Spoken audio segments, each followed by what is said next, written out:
हा बाकी का हे तुझं पास स्थळ आहे. आता नीट वाग. आता तरी ह्या वेळेस तरी जमलं पाहिजे. आणि मामा जरा खाण्यापिण्यावर कंट्रोल ठेव. ते लोक काही खायला देतील तर हवऱ्यासारखं लगेच खाऊ नको. हा राहू दे आता, तू बी नको सांगू, कळतंय मला. चल. पाहुणा तुम्ही तर उद्या येणार होतात ना, आज अचानकच आलात. अहो त्याचं काय आहे ना, ही माझी बहीण आहे. इथून शेजारचं गाव आहे का, तिथं तिथं राहते ही.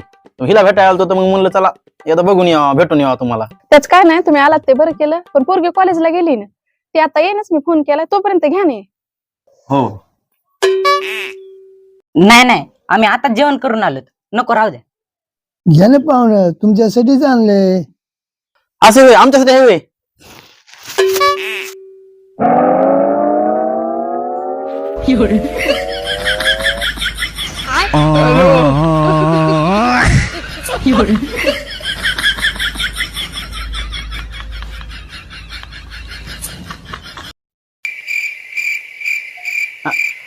तुम्हीच म्हणले ना आमच्यासाठी या, मग घरी जाऊन खातो ना आम्ही.